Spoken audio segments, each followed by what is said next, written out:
Hello Cameron and peers. After Warlord Games announced to add Pike and Shot to the epic scale range, I was a bit hooked. I've got some rules to this period, but never played it out of lack of miniatures.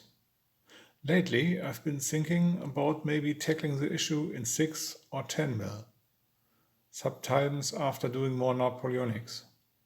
But now there's a new option. Since some viewers might have similar thoughts, I thought it was time to pick up Pike and Shot rule system once again. This was my second or third rulebook of this period, and I purchased only one of the two supplements, the one for the 30 Years' War. Now we take a look at the core book.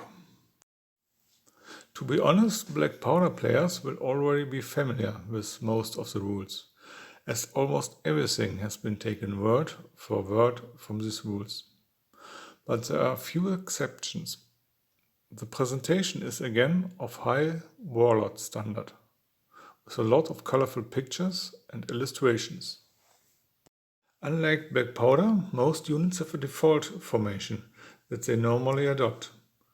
Block formation for pikes, a line for muskets, skirmish for dragoons, and the infamous warbands. Other possible formations are the open order, that's like a skirmish for movement, the column as march formation, and the hedgehog. This will be explained later. Movement for units is the same, but differs with difficult ground and crossing of obstacles. Pike blocks crossing an obstacle have to roll for disorder.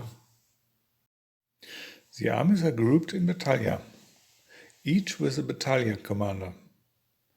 The basic Battalia consists of one or more pike blocks supported by 2 wings of muskets each.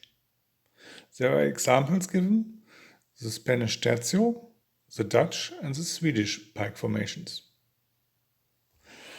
The commander of a Battalia has a command value between 5 to 10, usually around 8, and has to roll with 2d6 under or equal to his value to give a unit or group of units an order. The better the roll, the further the movement of the unit. Shooting units roll a number of dice equal to the shooting value and hit on a 4+. The target gets a moral save for each hit, which differs for each unit, like in Black Powder. Artillery, here called ordnance, differs. If they roll 2 or more ones, they fail and can no longer be used in this game, but they still stay on the field and don't count as destroyed. Hand-to-hand combat works similar, only with a hand-to-hand combat value. Here is also the appearance of the hedgehog. Pike blocks can form a so-called hedgehog formation and integrate their shooting wings into it as protection against cavalry. This formation can be attacked, but it is extremely defensive.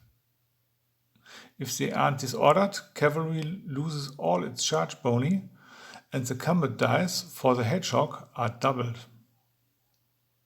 Victory conditions, some rules clarifications, and period rules for units finish the rule section. The second half of this book is about the different wars of this period.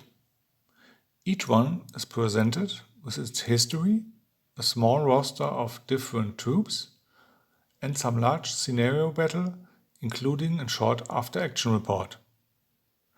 This is a nice idea, for sure.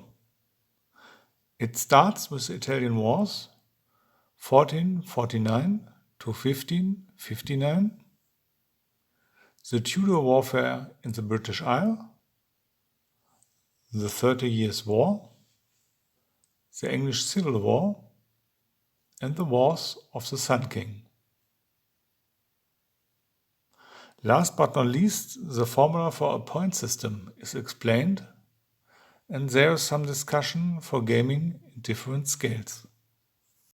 So much for the core rulebook of Pike and Shot. If you've played Black Powder, there's not much to learn, but the historical part is lovingly presented. All battles are very big for 28mm, but in epic scale this would be less of a problem. The starter box should contain its own set of rules, presumably a revised version of these rules. I'm planning a part 2 for Pike and Shot next week with a look at the supplement The Devil's Playground. Till then.